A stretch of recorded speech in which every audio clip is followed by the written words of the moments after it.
In the House this week, we traveled to Jeff City Tuesday afternoon for the Emerging Issues Committee to oppose in person House Bill 1607 Billington, 1663 Sykes, 1973 Cook, which removed the sunset from the transgender athlete ban, which would make that ban permanent, and then also 1608 Billington, 1672 Sykes, 1854 Gregg, and 2033 Schmidt, which removed the sunset from the transgender healthcare ban, making that ban permanent.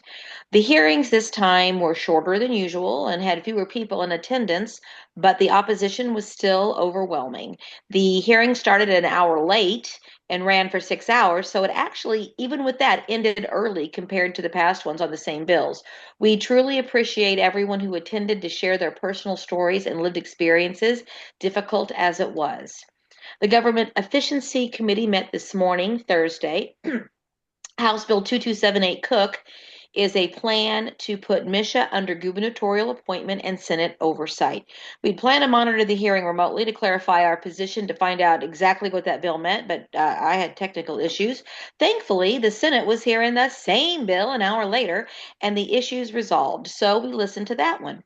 Based on that hearing, we submitted written testimony on the House side opposing the bill because the impetus for it seemed to be that the selection of the board members recognize diversity, and they don't want that. So Misha is an independent nonprofit that members agree to join and follow to govern high school activities. In addition to the overarching board, each sport or activity has oversight by folks who coach or are active in that particular activity. They agreed, and then they agree upon the Misha is the oversight for the official state championships. So our testimony addressed the need for diversity and that because it oversees all activities as well as sports. So clubs like FBLA and forensics competitions would be impacted. So we want to make sure that everything is diverse. We are also concerned that it's going to lead to a back door through which transgender athletes could be banned. And as I said, the Senate was hearing the same bill in the Education Committee this morning. That's being brought forth by as SB 863 by Senator Bean. And we didn't appear in person, so we couldn't submit testimony, but we took care of that on the House side. And if 863 crosses over onto the House and the bill is still in the same form and we still don't like it, we will absolutely travel to try to do that if everything works out, but definitely submit testimony in the House. Other actions, we joined, some of our members traveled to Jeff City yesterday, or some of us just stayed over. And there was at least joined 1,000 people who attended the Stand Up Fight Back rally in Jefferson City yesterday. And those with Democratic reps were able to meet their reps. But some of us that have GOP reps were often found that the GOP reps were just simply unavailable yesterday to talk with their constituents. Looking ahead to week 3, the House has not posted any meetings that have bills that we're watching closely this week. So far, so good there. The Education Committee, however, will convene on Tuesday, the 27th at 8 a.m. to hear 4 bills that we are closely monitoring. Weather and road conditions permitting, we will attend in person to oppose all of these bills.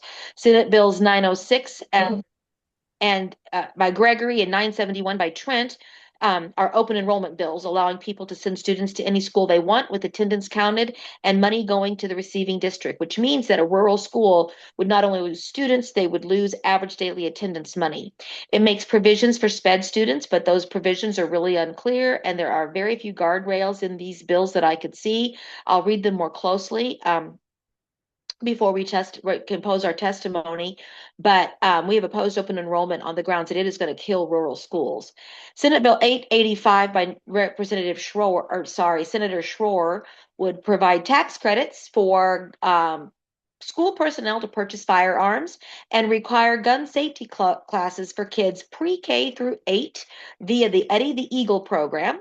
It will allow districts to train personnel to serve in lieu of SROs. And we oppose this bill on safety grounds. We don't believe that more guns in schools is the solution, but also that parents should direct the education of their own kids on firearms because They want parents' rights. Well, this is a right parents should have. Teach your own kids about firearms the way you want them taught.